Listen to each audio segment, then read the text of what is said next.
Students, welcome to Gateway classes. So आज हम DBMS का यूनिट 4 जिसका नाम है ट्रांजैक्शन प्रोसेसिंग कंसेप्ट, उसका हम लेक्चर 4 करेंगे। एक तो मैं आपको कॉन्फ्लिक्ट सीरियलाइजेबिलिटी क्या होती है उसके न्यूमेरिकल कराऊंगी एंड थोड़ा सा और शेड्यूल के बारे में हम करेंगे और एकेटीयू के जितने भी पीवाईक्यूज है वो भी करेंगे। आप यहाँ पे एड ऑन कर सकते हैं आपका जो नॉन रिकवरेबल शेड्यूल है, रिकवरेबल शेड्यूल है, वो सारे यहाँ पे कवर हो जाएंगे। ठीक है, या ऐसे बोल सकते हैं नॉन सीरियलाइजेबल शेड्यूल। ठीक है, ये भी एक छोटा सा टॉपिक है जो मैं आपको कराऊंगी।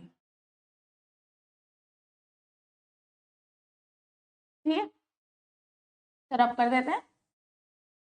चलो, तो सबसे पहले आपको क्या दे रखा है, एक शेड्यूल दे रखा है और आपको चेक करना है कि वो शेड्यूल सीरियलाइजेबल है या नहीं। अगर है तो आपको कितने पॉसिबल सीरियलाइजेबल शेड्यूल बन सकते हैं ये आपको बताना है। तो देखो, जब भी आपको क्वेश्चन दिया जाए कि कोई भी schedule, this is a schedule S and it is serialisable और नॉट, आपको ये पता करना है तो सबसे पहले आपको क्या करना होगा, उसे चेक करना होगा क्या वो कॉन्फ्लिक्ट सीरियलाइजेबल है या नहीं। यानी कि क्वेश्चन को हार्ड बनाने के लिए वो बस ये और कर देते हैं बच्चे को परेशान करने के लिए कि वो कॉन्फ्लिक्ट सीरियलाइजेबल है या नहीं, बस इतना ही चेंज करते हैं। या तो वो डायरेक्ट दे देंगे कि भाई कॉन्फ्लिक्ट सीरियलाइजेबल है या नहीं बताओ, बस कंफ्यूज करने के लिए बोल देंगे क्या वो सीरियलाइजेबल है, क्या वो सीरियलाइजेबल शेड्यूल है। ठीक है, या check whether a given schedule equivalent to serializable schedule और नॉट। तो सबसे पहले हमें कॉन्फ्लिक्ट सीरियलाइजेबल प्रूफ करने के लिए आपके जो कॉन्फ्लिक्ट या कह सकते हैं ऑपरेशंस है उन्हें फाइंड आउट करना है। तो सबसे पहले आप फाइंड आउट करते हैं यहाँ पे, सबसे पहले सबसे ऊपर क्या है, ये दोनों है। तो देखो आर जो है रीड, यहाँ पे कोई दिक्कत नहीं है, यहाँ कोई दिक्कत नहीं है, इससे यहाँ दिक्कत है, यानी कि R4A से W2A कन्फ्लिक्ट होगा। यानी कि R4A से W2A पे क्या हो रहा है, कन्फ्लिक्ट हो रहा है। अच्छा, अब यहां से और कोई दिक्कत नहीं आ रही, यहां से कोई दिक्कत नहीं आ रही। अब यहां देखो, यहां से यहां, यानी कि R3A पे इस आप ना ऊपर से स्टार्ट करते हुए चलेंगे, जैसे कि ऐसे ऐसे। तो भाई सबसे पहले ये था, फिर ये था, फिर ये था, R3A से W2A पे, है ना। अब यहाँ पे ये कन्फ्लिक्ट है। अब देखो यहां हो गया, अब देखो ये W1A से W2A, है ना, सॉरी W1B से W2B, ये हो गए। अब अच्छा, एक ये भी है रीड से राइट, यानी कि R3B से W2B, है ना। अब देखो एक बार हम स्टार्टिंग देखो आपकी क्या हो गए, एक तो R4A से W2A, एक R3A से W2A, एक W1B से आपका W2B, एक W1B से, है ना, W1B से आपका ये भी तो आ रहा है R3B, है ना। W1B से R3B, देखो ये जो है अगर आपको थोड़ा सा कंफ्यूजिंग लगे, ये यहाँ पे है,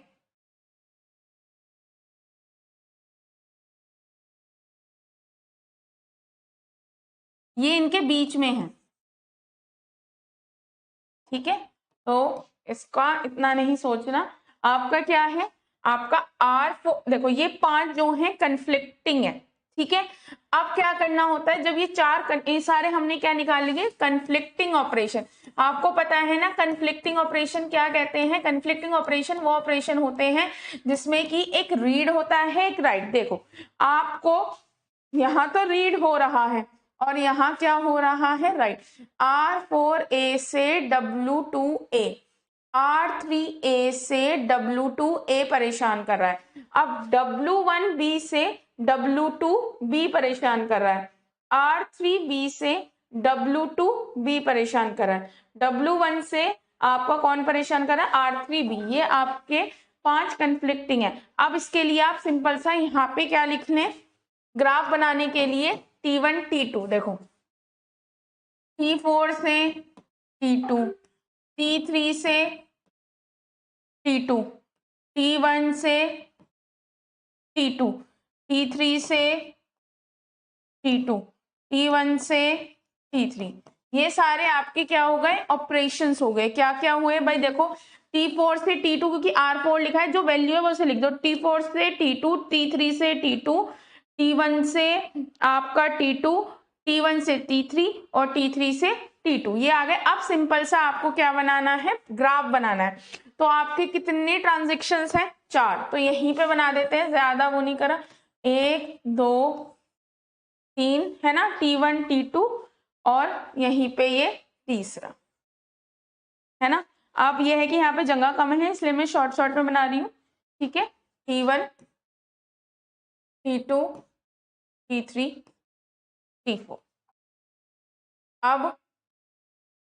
अब देखो T4 से आ रहे हैं, T3 से T2 पे जा रहे हैं, T1 से T2 पे जा रहे हैं, T3 से देखो T3 से T2, T3 से T2 और T1 से T3 पे जा रहे हैं। तो आपका ये बना है ना, क्योंकि देखो ये तो सेम है, T3 से T2 ये 2 बार तो नहीं आएगा। अब देखो इसमें कोई साइकिल बन रही है क्या? देखो T4 से हम T2 पे जा रहे हैं, तो किसी भी तरीके से हम T4 पे पहुंच सकते हैं? नहीं। अगर मैं T1 से T3 पे जा रही हूँ, फिर T2 पे, पर T1 पे पहुंचने का कोई रास्ता नहीं है।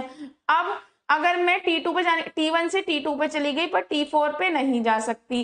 T1 से अगर मैं T3 से T2 पे चली गई तो T1 पे नहीं जा सकती, मतलब मेरी no cycle is form, no cycle is form, कोई साइकिल नहीं बनी है। तो ये क्या है? It is conflict serializable schedule. ये कॉन्फ्लिक्ट सीरियलाइजेबल शेड्यूल है, यानी कि ये बिल्कुल सीरियल शेड्यूल की तरह वर्क करेगा, ये कोई दिक्कत नहीं करेगा। अब आपका अगला क्वेश्चन क्या है? अगर ये सीरियलाइजेबल शेड्यूल है या नहीं, अगर है तो कितने पॉसिबल सीरियलाइजेबल शेड्यूल अवेलेबल हैं? तो अब इसका एक तरीका है, इसको हम क्या करते हैं, पहले इसको यहाँ पे दोबारा से बनाते हैं। T1 T2, ठीक है, क्या है आपका? T1 T2 T3, T1 T2 T3 T4। अब इसके बाद यहाँ से यहाँ, यहाँ से यहाँ और यहाँ और यहाँ। अब देखो कितनी कितनी इनकमिंग एज है। T2 पे पहले सबसे पहले लिखो write incoming edge to each vertex, हर एक वर्टेक्स पे इनकमिंग एज लिखो। अब देखो इस पे इनकमिंग एज कितनी कितनी है। आप अगर ये देखें तो T2 पे इनकमिंग एज आपकी सिर्फ कितनी है? 1 2 3 इनकमिंग एज। T1 पे कोई इनकमिंग एज है ही नहीं। T3 पे इनकमिंग एज 1 है। T4 पे इनकमिंग एज कोई है ही नहीं। अब देखो आपके पास 2 पॉसिबिलिटी हैं, आप T1 से भी स्टार्ट कर सकते हैं, T4 से भी, आपकी चॉइस है। सबसे पहले मैंने जो इनकमिंग एज है T1 को रिमूव कर दिया, और T1 को रिमूव करने के बाद उससे रिलेटेड जितनी भी इनकमिंग एज थी वो हटा दी। यानी कि पहला मैं शेड्यूल T1 से बनाना चाहती हूँ, जब मैंने T1 को हटा दिया तो मेरे पास क्या बचा? T2 T3 T4 है ना। अब यहाँ पे कितना बचा 2, ये 0 हो गया, ये 0 हो गया, यानी कि T1 के बाद पॉसिबिलिटी है, देखो अभी मैंने T1 को लिया, T4 को तो लिया नहीं, T4 को बाद में लेंगे। मैंने क्या करा, firstly take T1 as starting. अब जब T1 को स्टार्टिंग ली तो आपके पास दो चॉइस आ गई फिर से, देखो ये भी 0 था, ये भी। अगर मैं T3 लेती हूँ एक बार और एक बार क्या लेती हूँ T4, अगर मैं T3 लेती हूँ, पहले वाले केस में T3 लिया तो T2 1 और यहाँ आया T4, ये 0 है ना, यानी कि T3 के बाद कौन आएगा, T4 आएगा और फिर क्या आएगा T2, यानी कि सबसे कम वाला लिया पहले मैंने T4, T1 में से पहले T1 लिया, T1 के बाद मैंने एक बार T4 लिया, फिर क्या लिया, सॉरी T3 लिया, फिर T4, फिर T2। अगले केस में मैंने T4 लिया है, तो मेरे पास एक तो ये पॉसिबिलिटी आएगी, यानी कि इसके बाद T4 हटा दूंगी तो T2 बचेगा लास्ट में, यानी कि T1 T3 T4 T2। अब अगर दूसरा केस देखो, दूसरा केस मैंने क्या करा, T2 के बाद मैंने T4 लिया, तो यहाँ 0 यहाँ 1, यानी कि इनकमिंग एज हटाते जाना है। देखो सिंपल सा क्या करना है, सबसे पहले मैंने T1 लिया तो T1 से रिलेटेड जितनी भी इनकमिंग एजेस थी, यानी कि ये वाली हट गई, ये तो T2 पे बचे 2, इस पे 0, इस पे 0। अब उसके बाद मैंने क्या था, दोनों थे तो आपके पास ऑप्शन था, एक बार T3 रिमूव कर दो, रिमूव T3 और यहाँ पे रिमूव T4 है ना। जब रिमूव करा T4 को, उसके बाद मैंने क्या करा, T3 और T2। तो ये तो जब T1 को स्टार्टिंग ली तो ये दो सीरियलाइजेबल शेड्यूल बन गए, यानी कि पहले T1 होगा फिर T3 होगा। देखो सीरियलाइजेबल का मतलब क्या है कि ये बिल्कुल सीरियल शेड्यूल की तरह ही वर्क करेगा, यानी कि पहले T1 कर लो, फिर T4 कर लो, फिर T3 कर लो, फिर T2, या फिर T1 कुछ भी कर लो, बिल्कुल ही सीरियल शेड्यूल। लेकिन अब एक और पॉसिबिलिटी थी, taking T4 as starting.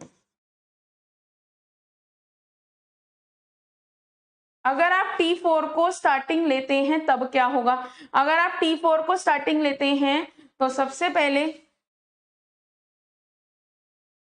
T4 आएगा। अब T4 के बाद यहाँ क्या बचेगा, T1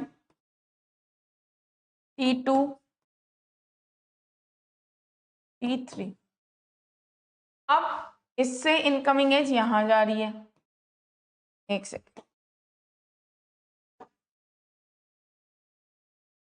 T1 T3 T2,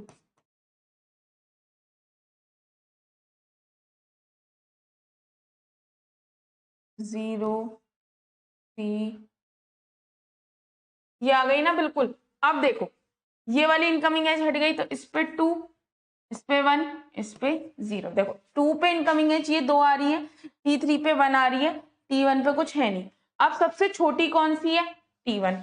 automatically हमें स्मॉल लेके चलनी है। अगर आप यहाँ भी देखें तो सबसे पहले T1 को उठाया था, T4 और T1 सबसे छोटे थे, तो सबसे पहले मैंने T1 को हटाया, तो T1 से जितनी भी इनकमिंग एजेस थी, जितनी भी आउटगोइंग एजेस थी या कह सकते हैं, और सारे वर्टेक्सेस पे जितनी भी इनकमिंग एजेस जा रही थी वो सारी हट गई। तो यानी कि T1 से T2 पे जाती है, एक हट गई, T3 पे जाती है, एक हट गई, दोनों हट गई, तो T2 T3 T4। अब सबसे छोटा क्या है, देखो या तो T4 है या T3। एक बार मैंने T3 को रिमूव करा तो T3 से जिस पे भी इनकमिंग एजेस जा रही थी, यानी कि जिस T3 से जिसको भी इनकमिंग एज मिल रही थी, यानी कि T3 as a incoming edge work कर रहा था, उसको हटा दिया, ये हट गए।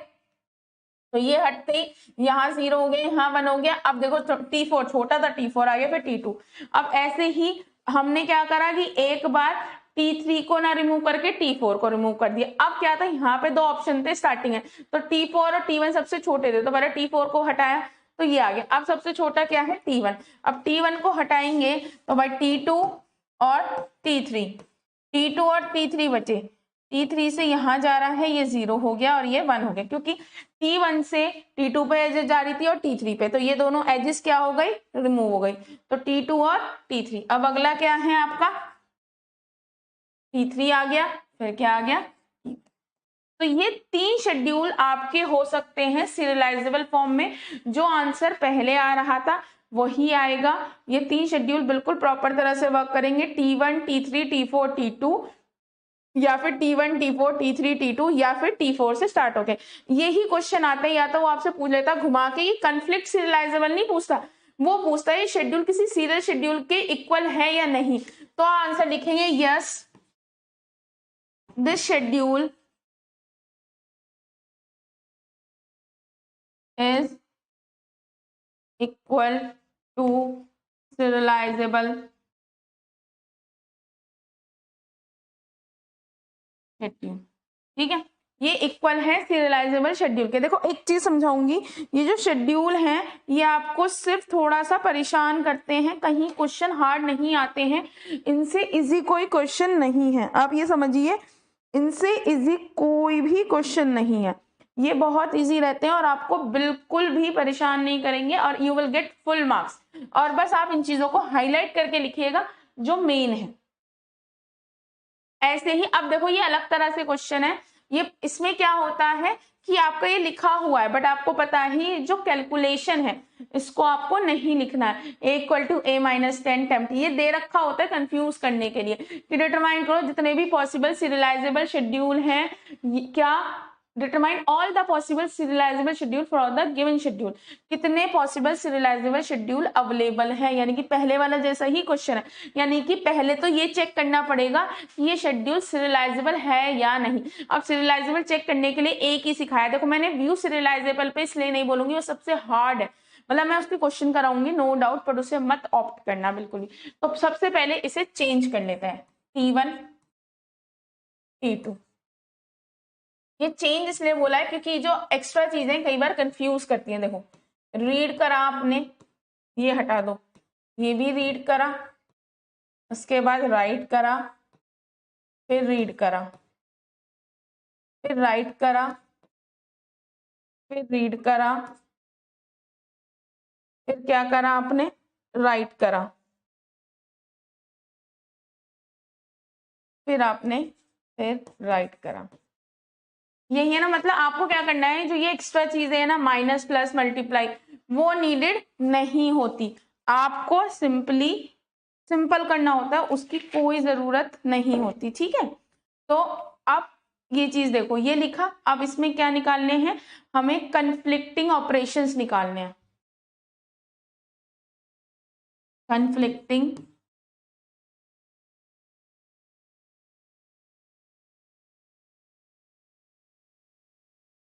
अगर ये सीरियलाइजेबल निकला तो बस या तो T2 से T1 या T1 से T2 ऐसे कुछ निकलेगा। अब देखो रीड से right, of course R1 A से W2 A, कुछ और नहीं है। अब इससे यहां देखो रीड है राइट है, सेम डिफरेंट ऑपरेशन से सेम डेटा पे एक रीड है एक राइट है, R2 A से W2 W1, वैसे तो यही दिख गया कि नॉन सीरियलाइजेबल भाई, आप T1 से T2 पे जा रहे हैं, T2 पर लिखने हैं सारे ताकि 7 मार्क्स पूरे मिले, इससे तो ठीक है, इससे और कोई दिक्कत आएगी। लेकिन अब ये देखो W2A से W1A,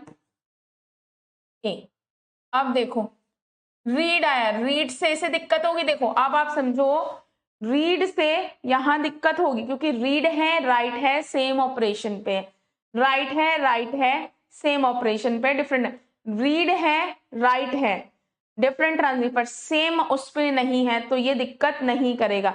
रीड है सेम ऑपरेशन है डिफरेंट उससे ट्रांजेक्शन से, स्टिल ये परेशानी नहीं करेगा। लेकिन परेशान क्या करेगा, ये R2B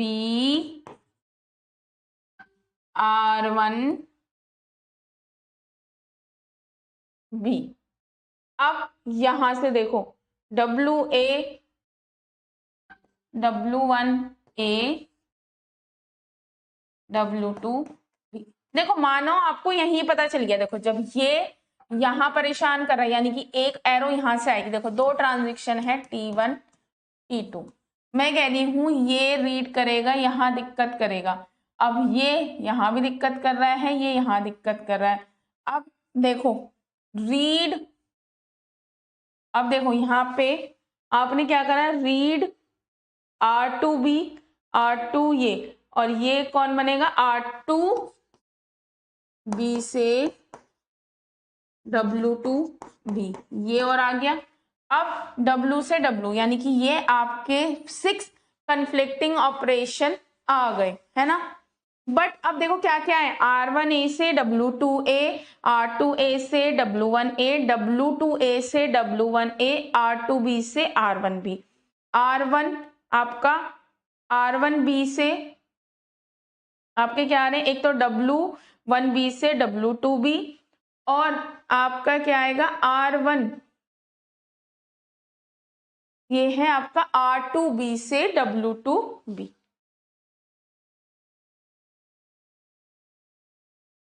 एक सेकेंड, ये गलत लिख दिया मैंने, जब आप पढ़ के देखते हो देखो ये क्या आएगा यहां से,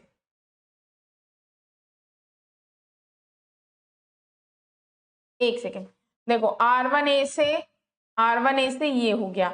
अब R2A से अगर आप देखो R2A से देखेंगे तो W1A आ जाएगा, ठीक है। अब W2A से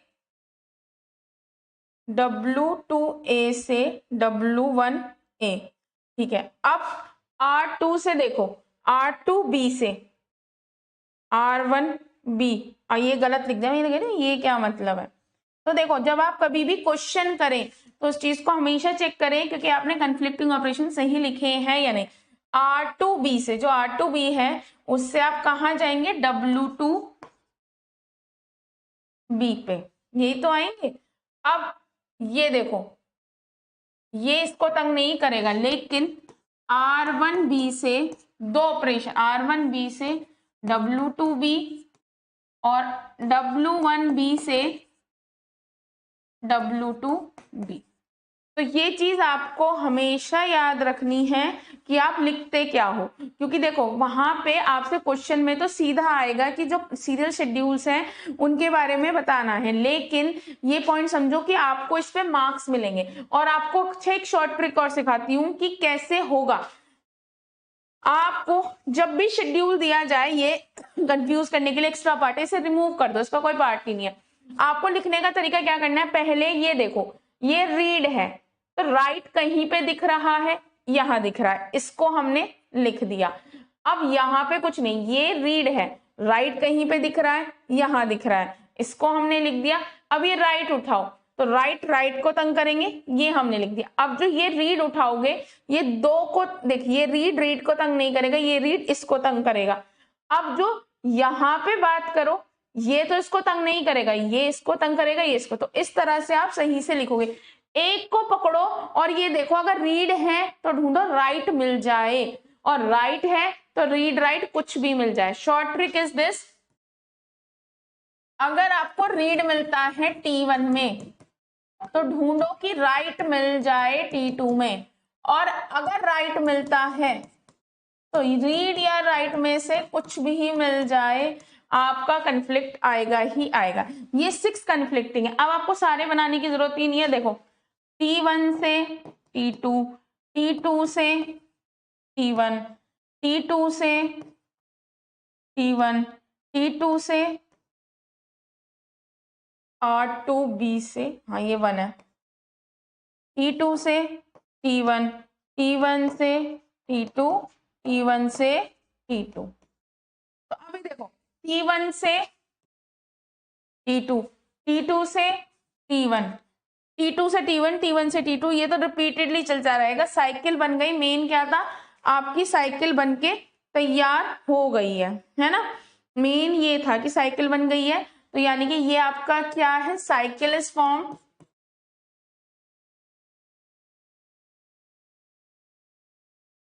तो it is not conflict serializable, so no serial schedule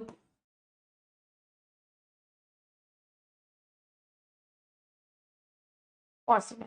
ठीक है, मेन क्या है आपके ये कन्फ्लिक्टिंग ऑपरेशन सही से लिखे जाने चाहिए।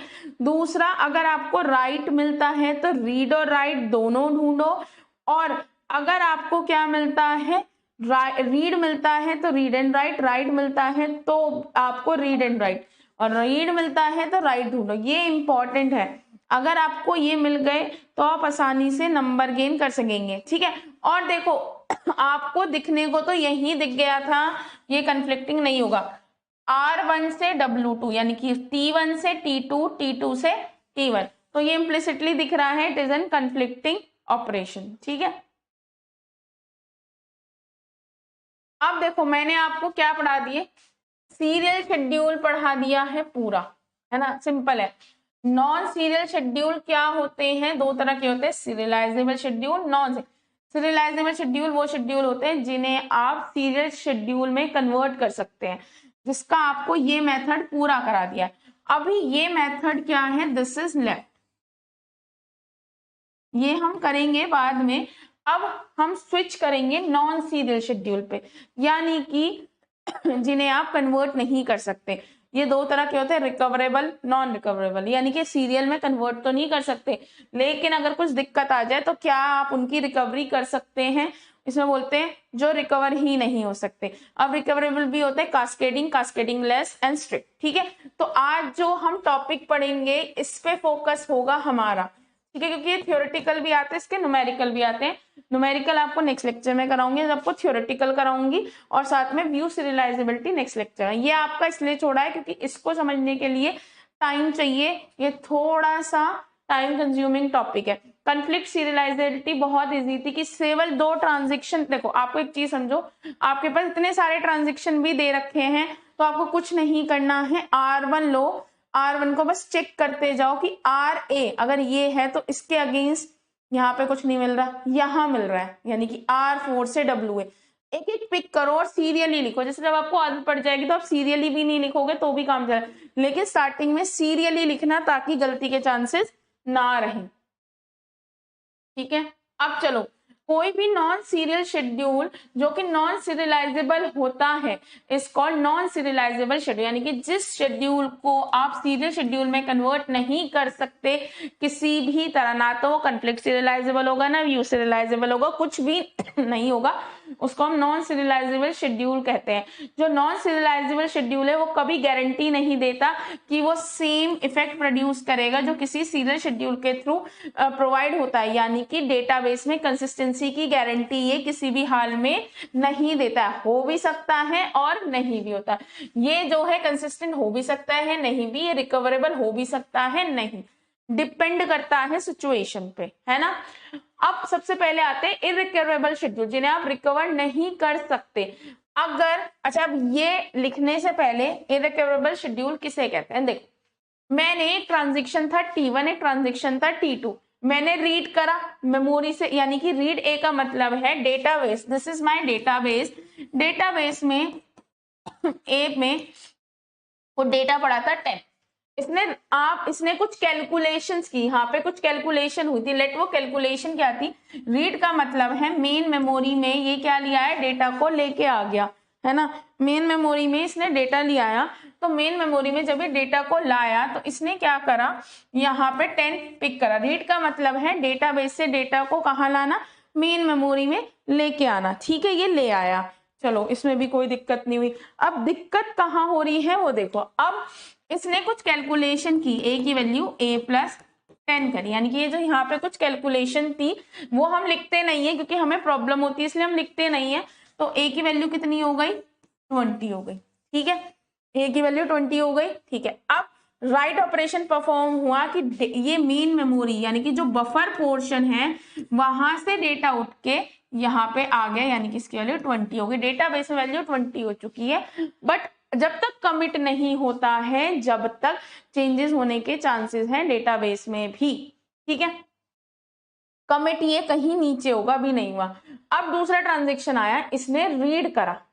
अब इसने T2 ने क्या रीड करी वैल्यू, T2 ने रीड का मतलब है डेटाबेस से वैल्यू A की रीड करी है 20।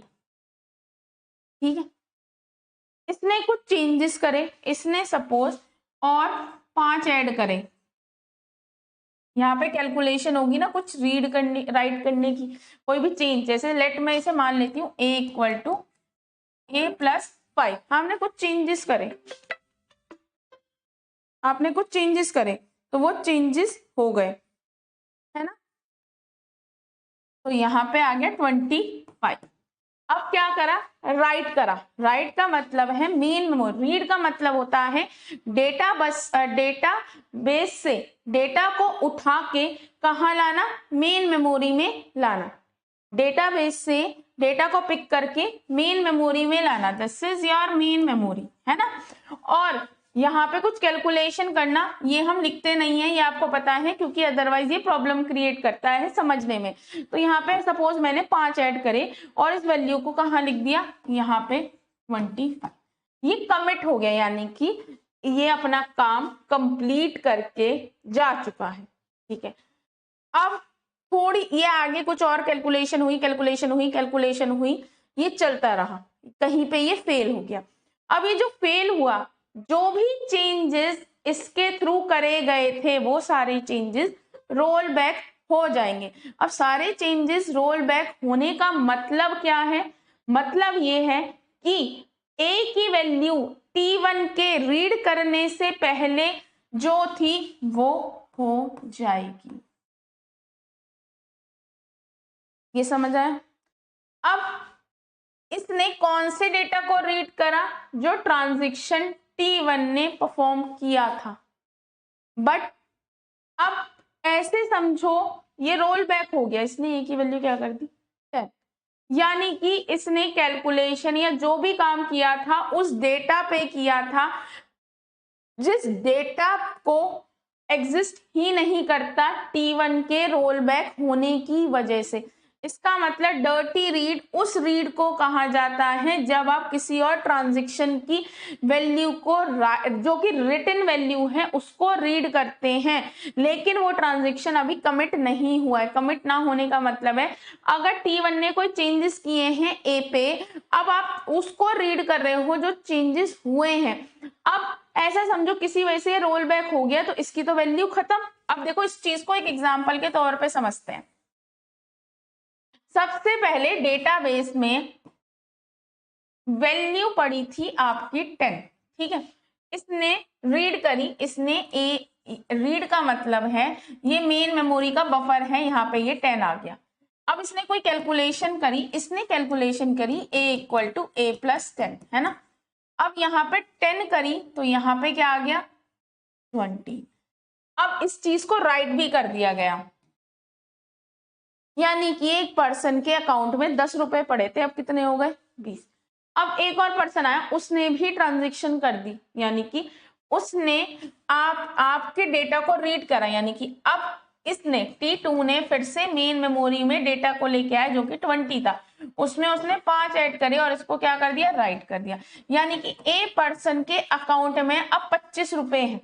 ठीक है, अब भैया ये तो रोल बैक हो गए किसी वजह से, रोल बैक का मतलब है इसकी वैल्यू 10 हो गई, है ना। अब ये दोबारा से परफॉर्म होता है, ये तो जा चुका है, काम कंप्लीट करके जा चुका, अब ये फिर से रोल बैक करता है और दोबारा से कैलकुलेशन करता है, तो कितने रुपए आएंगे इसके बाद 20 रुपए, जबकि होने कितने चाहिए थे 25 रुपए। भाई वो ये कहेगा जो एक पर्सन है, भाई मैंने तो तुम्हें 5 रुपए भेज दिए, और वो बोलेगा मैंने भी 10 रुपए भेज दिए, वो ये दिखाएगा कि भाई मैंने तो देखो ये ट्रांजेक्शन की है और ये ट्रांजेक्शन हुई है, और उसके पास रिसिप्ट भी होगी, और ये भी बोलेगा भाई मैंने एक बार ट्रांजेक्शन की थी लेकिन अब वो दोबारा से पैसे मेरे पर रिटर्न आ गए थे, रोल बैक हो गया था, तो इसलिए मैंने दोबारा से तुम्हें 10 रुपए भेज दिए, वो भी है, दोनों सही है।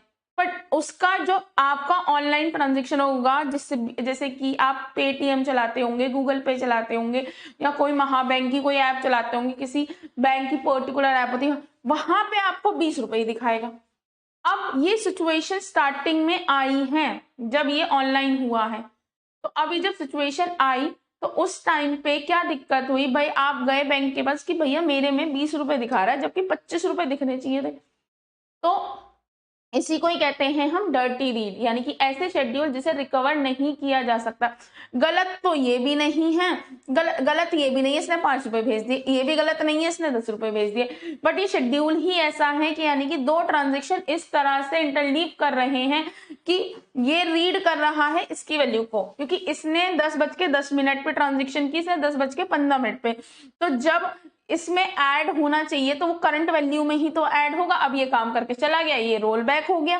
तो ऐसे शेड्यूल जो डर्टी रीड होते हैं, डर्टी रीड करते हैं, जिन शेड्यूल में डर्टी रीड हो रहा होता है वो इररिकवरेबल होते हैं, या जो ट्रांजेक्शन डर्टी रीड कर रहा होता है उस शेड्यूल को इररिकवरेबल कहते हैं, यानी कि जो रिकवर नहीं करे जा सकते, क्योंकि इसने राइट किया, इसने उस राइट को रीड किया, उसके बाद ये तो काम कंप्लीट करके चला गया, ये अपना फिर से गड़बड़ हो गया काम।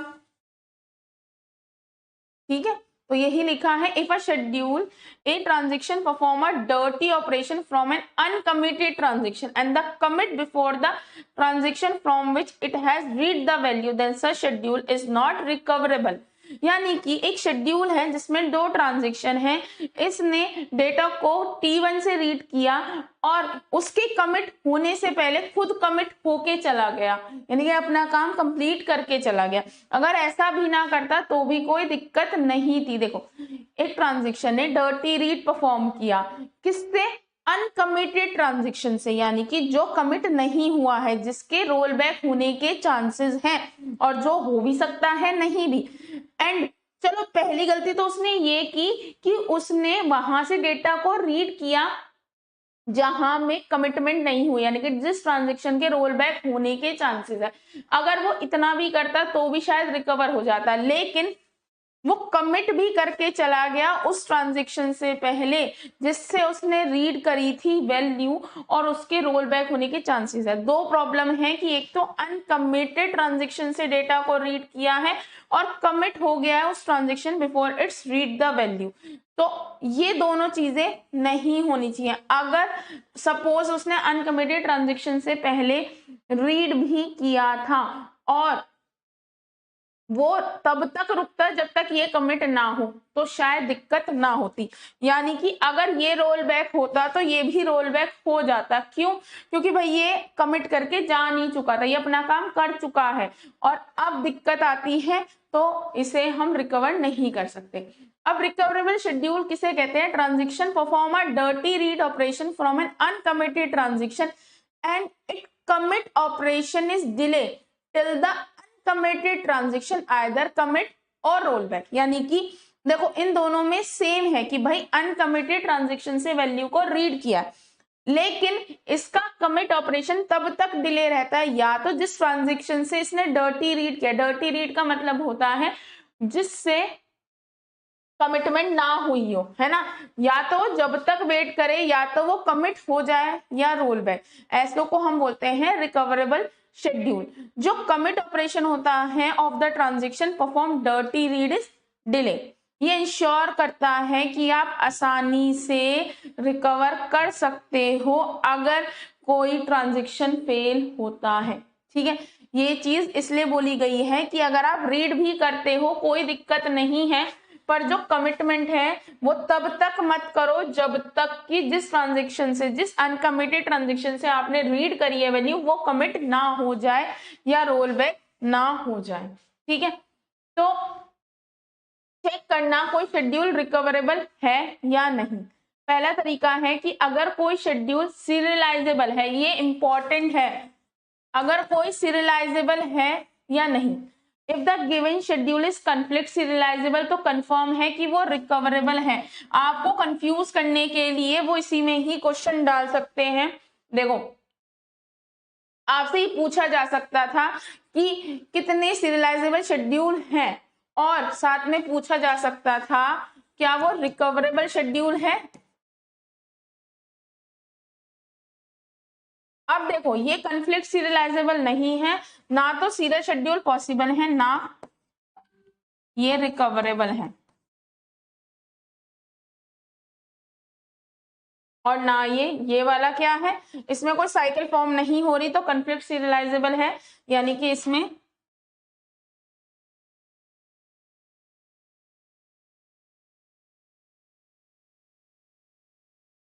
रिकवरेबल है, जो कन्फ्लिक्ट सीरियलाइजेबल है वो रिकवरेबल है। अब अगर गिवन शेड्यूल जो है कन्फ्लिक्ट सीरियलाइजेबल नहीं है, अगर है तो कंफर्म है कि वो रिकवरेबल है, अगर नहीं है तो पॉसिबिलिटी है, अगर हो भी सकता है नहीं भी। ठीक है, तो यानी कि अब देखो, अब सपोज यहाँ पे ये कन्फ्लिक्ट सीरियलाइजेबल नहीं था, तो तब तो कंफर्म, ये जब था तब तो कंफर्म था कि भैया ये क्या है, रिकवरेबल शेड्यूल है। लेकिन अगर ये कन्फ्लिक्ट सीरियलाइजेबल नहीं है तो नो रिकवरेबल में और may not be, the possibility है ये हो भी सकता है रिकवरेबल और नहीं हो सकता, ये डिपेंड करता है सिचुएशन पे। अब इसके लिए दूसरा मेथड आएगा। अब दूसरा मेथड क्या है, अगर चेक कोई डर्टी रीड ऑपरेशन एग्जिस्ट करता है या नहीं। अब देखो सुनो, यहाँ कैसे पता लगे इस क्वेश्चन में कि डर्टी रीड एग्जिस्ट करता है या नहीं। इस क्वेश्चन में तो हम नहीं बता सकते क्योंकि यहाँ पे इसने कुछ कमिट नहीं लिखा है। अब भाई देखो, मैं ये बोल रही हूँ कि इसने यहाँ रीड करा, वैसे तो डर्टी रीड एग्जिस्ट कर रहा है, लेकिन अब देखो यहाँ कहाँ कमिट हुआ है, तो इन क्वेश्चंस में अगर लिखा हुआ है कमिट तो पता चल सकता है, इसलिए आपको लिखना है मे और मे नॉट बी रिकवरेबल। ठीक है, क्योंकि डर्टी रीड वाला कमिट ऑपरेशन नहीं दे रखा होता, आपको चेक करना है डर्टी रीड एग्जिस्ट नहीं करता है या करता है। अगर एग्जिस्ट नहीं करता है तो ये शेड्यूल डेफिनेटली रिकवरेबल है, अगर डर्टी रीड एग्जिस्ट करता है तो वो रिकवरेबल हो भी सकता है और नहीं। ठीक है, अब देखो दूसरा क्या है, अगर डर्टी, अब देखो, अब ये समझाने के लिए मुझे ये एग्जांपल लेना पड़ेगा, इससे समझ आएगा। पहली बात, ये शेड्यूल रिकवरेबल है या नहीं। अब पहला तो तरीका क्या है, आप चेक करोगे कि इसको यहाँ पे लिखते हैं। देखो सबसे पहले आप चेक करोगे कि कन्फ्लिक्ट सीरियलाइजेबल है या नहीं। ठीक है, अगर कन्फ्लिक्ट सीरियलाइजेबल है तो ये शेड्यूल क्या है, रिकवरेबल 100%। अगर ये कन्फ्लिक्ट सीरियलाइजेबल है तो मे और मे नॉट बी, हो भी सकता है और नहीं भी हो सकता। अगर ये नहीं है तो आप चेक करोगे dirty read exist,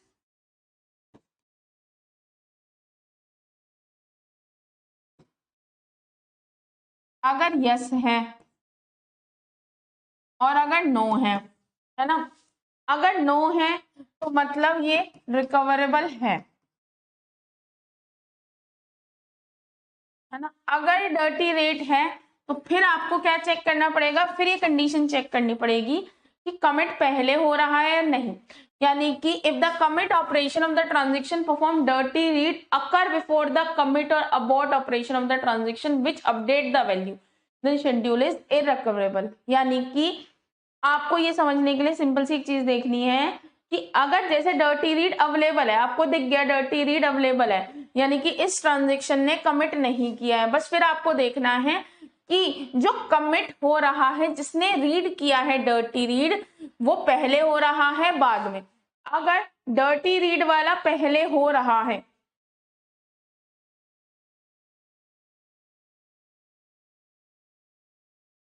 if dirty read transaction commit earlier, अगर dirty read transaction earlier commit कर जाता है तो अगर ऐसा है तो ये नॉट रिकवरेबल है, वरना यस, देखो इसका सिंपल सा लॉजिक है, आपको चेक करना है कोई शेड्यूल रिकवरेबल है या नहीं। वो जो इतनी कहानी दे रखी है उसका यही मतलब है कि सबसे पहले देखना है कॉन्फ्लिक्ट सीरियलाइजेबल है, अगर वो बोलता है हाँ तो रिकवरेबल है, नहीं है तो मे और मे नॉट। फिर आप दूसरे देखो डर्टी रीड एग्जिस्ट नहीं करता, नहीं करता तो रिकवर, अगर करता है तो ये देखना है कि कमिटमेंट पहले हो रहा, अगर कमिटमेंट पहले हो रहा है तो रिकवरेबल नहीं है, बाद में हो रहा है तो रिकवरेबल है। इस पे कोई क्वेश्चन नहीं आया हुआ है एग्जैक्ट, बस ये पूछा गया है रिकवरेबल है या नहीं।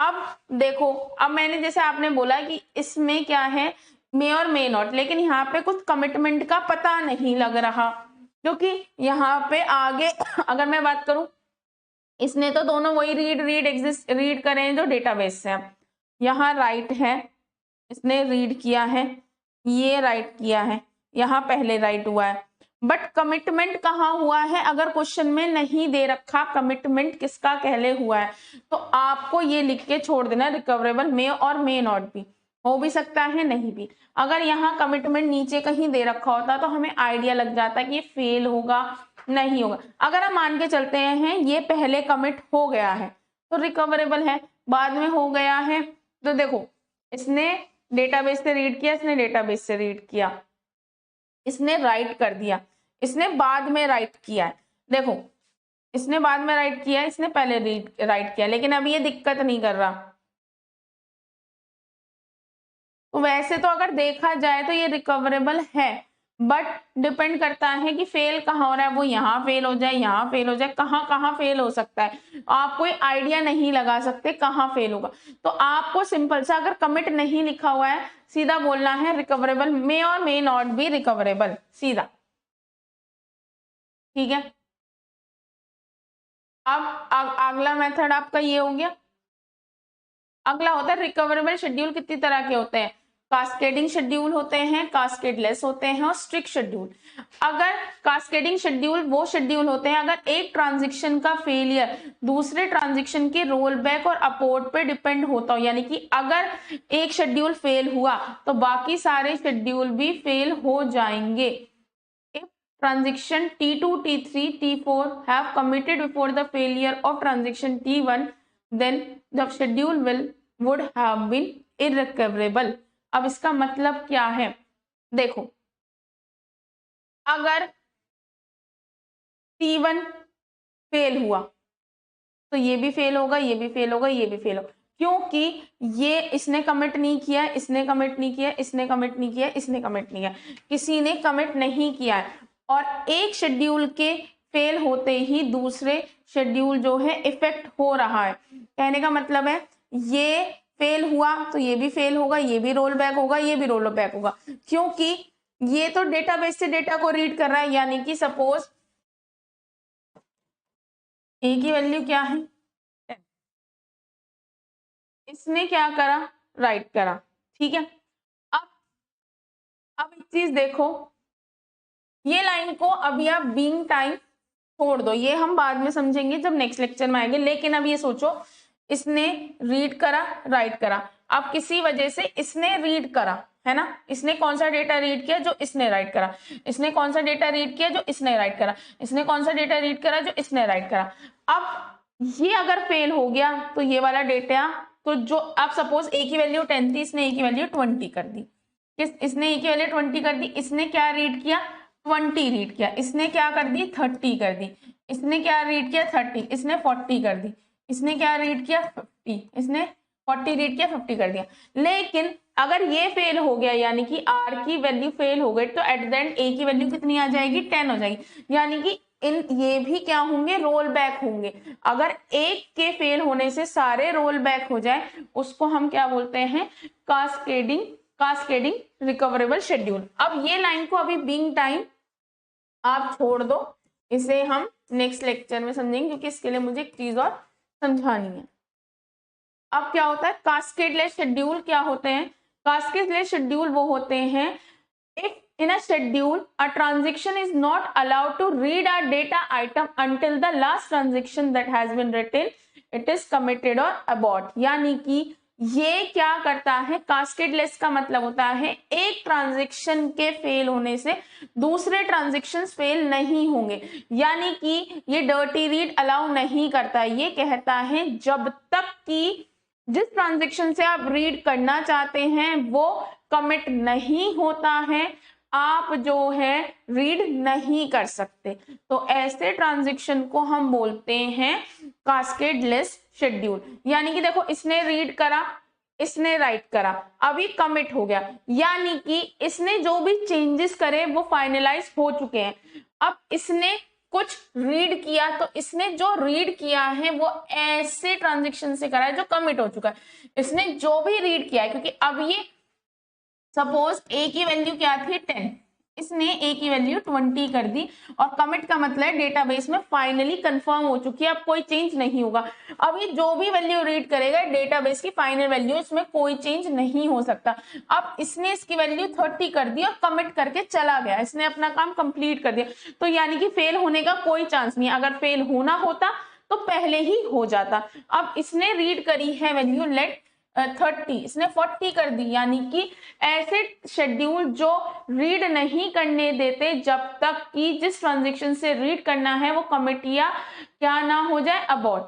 ये ओनली कमिटेड रीड ऑपरेशंस को अलाउ करते हैं, ये कास्केडिंग रोल बैक को अवॉइड करते हैं। कास्केडिंग रोल बैक का मतलब होता है एक फेल हुआ तो दूसरा फेल, दूसरा फेल हुआ तो तीसरा फेल, जिसकी वजह से जो सीपीयू का जो टाइम है वो क्या होता है, सेव होता है।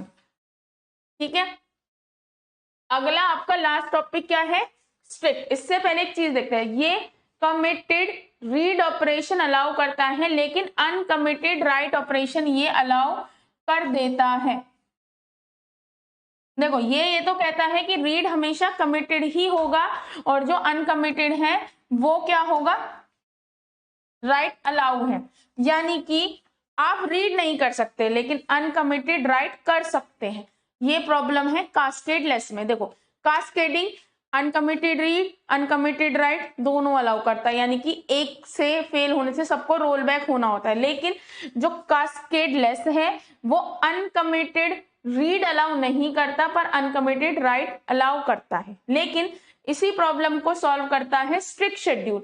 ये क्या बोलता है, ना तो रीड अलाउ है ना राइट अलाउ है किसी भी डेटा आइटम पे, जब तक जो है जिस ट्रांजैक्शन से रीड करना है या जिस ट्रांजैक्शन से डेटा को रीड करके राइट करना है वो ट्रांजैक्शन लास्ट वाली कमिटेड ना हो जाए, तब तक ना आप रीड कर सकते ना राइट कर सकते कुछ भी, तो उसको हम बोलते हैं स्ट्रिक्ट शेड्यूल। ये सिर्फ committed read and committed write operation allow करते हैं। ठीक है, ये सबसे ज्यादा स्ट्रिक्ट या कह सकते हैं रिस्ट्रिक्टेड इंप्लीमेंटेशन है। अब देखो, ये लिखा है राइट, जब या तो ये कमिट ना हो जाए या रोल बैक ना हो जाए, कुछ ना हो जाए, ये अलाउ नहीं है। अगर रोल बैक हो जाएगा तो T1 दोबारा से चलेगा, कमिट हो जाएगा तो T1 ने जो भी कैलकुलेशन करनी, जो भी कुछ करना है वो फाइनल हो जाता है, उसके बाद T2 कर सकता है। ठीक है, सिंपल सा है। ठीक है, देखो यहाँ पे दिक्कत क्या है, इसने उस डेटा को रीड करा है उस ट्रांजेक्शन से जिसके चांसेस है कि वो रोल बैक हो जाए। अब ये आगे जाके फेल हो गया तो ये रोल बैक होगा, तो इसे भी रोल बैक होना पड़ेगा क्योंकि उस डेटा को रीड किया है जो एग्जिस्ट ही नहीं करता, क्योंकि ये तो कहीं और कमिट, इसको भी रोल बैक होने का, इसको यानी कि सीपीयू का टाइम वेस्ट होता है। ये रिकवरेबल तो है लेकिन ये लाइन इसे आप फिलहाल अवॉइड करिए, ये रिकवरेबल तो है लेकिन क्या है, ये क्या करता है, प्रॉब्लम क्रिएट करता है। अब कास्केडलेस में क्या है, आप सिर्फ कमिटेड रीड ही कर सकते हैं, राइट तो कर सकते हैं, पर जब यहाँ इन वाले केस में पहले रीड है फिर राइट है तो आपको कमिटेड रीड ही अलाउ है, जिसकी वजह से आपकी रोल बैक नहीं होता, लेकिन अनकमिटेड राइट अलाउ है। स्ट्रिक्ट में क्या है, स्ट्रिक्ट में सिंपल है, ना तो आप रीड कर सकते ना राइट कर सकते जब तक दूसरी ट्रांजेक्शन से करना है वो कमिटेड ना हो जाए। ठीक है, स्ट्रिक्ट शेड्यूल जो है ज्यादा स्ट्रिक्ट होते हैं कास्केडलेस शेड्यूल से, सारे स्ट्रिक्ट शेड्यूल जो है कास्केडलेस शेड्यूल होते हैं। सारे कास्केड शेड्यूल हमेशा स्ट्रिक्ट नहीं होते, क्योंकि स्ट्रिक्ट देखो, अगर आप स्ट्रिक्ट शेड्यूल हैं तो इम्प्लिसिटली आप कास्केडलेस भी हैं, रिकवरेबल भी हैं। ठीक है, और सारे कास्केडलेस स्ट्रिक्ट नहीं होते, और सारे जितने भी रिकवरेबल शेड्यूल होते हैं वो कास्केडलेस और स्ट्रिक्ट होते ही होते हैं। ठीक है, तो आपका यहाँ पे टॉपिक कंप्लीट होता है। नेक्स्ट लेक्चर में मैं आपको क्वेश्चंस कराऊंगी और व्यू सीरियलाइजेबिलिटी पे हम क्वेश्चन कंटिन्यू करेंगे। ठीक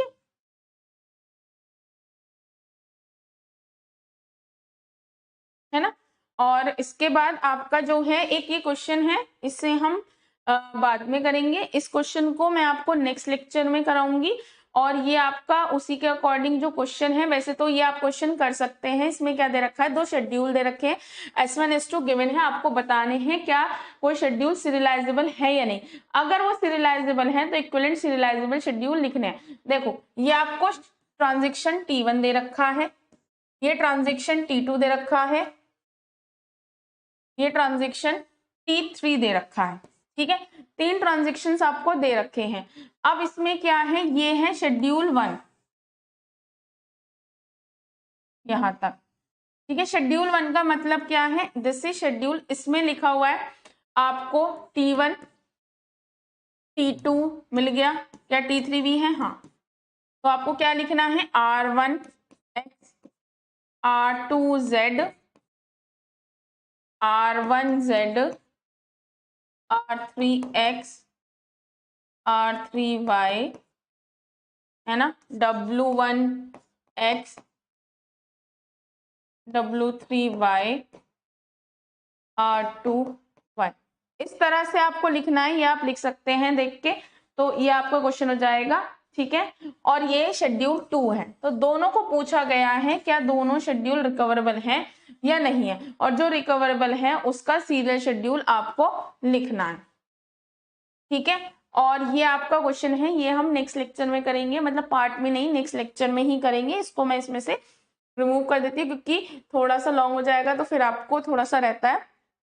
तो ये क्वेश्चन आपका हो गया, यहाँ तक आपने शेड्यूल क्या होते हैं, और ये जो पॉइंट लिखा हुआ है इस पॉइंट को हम तभी समझेंगे आगे, क्योंकि जब वो चीजें समझ आएंगी। ठीक है, तो आपको मेनली आज फोकस है, देखो ये जो क्वेश्चंस आते हैं थियोरेटिकली आते हैं कि आपका जो है non serialisable schedule, recoverable, non recoverable. Recoverable 3 तरह के, कास्केडिंग, कास्केडलेस। इसमें रिकवरेबल कैसे होता है, क्योंकि सारे रोल बैक हो जाते हैं, बट सीपीयू का टाइम क्या होता है, परेशान करता है। कास्केडलेस कौन से होते हैं, जो कमिटेड रीड ही अलाउ करते हैं। स्ट्रिक्ट क्या होते हैं, जो committed read and committed right he allow करते हैं, ये अनकमिटेड राइट को अलाउ कर देता है। नॉन रिकवरेबल क्या होता है, जो कि डर्टी रीड तो है ही, कोई दिक्कत नहीं है, बट डर्टी रीड से पहले कमिट करके भी चला जाता है। जब कमिट करके पहले चला जाता है तो this is also a problem, है ना, ये प्रॉब्लम होती है।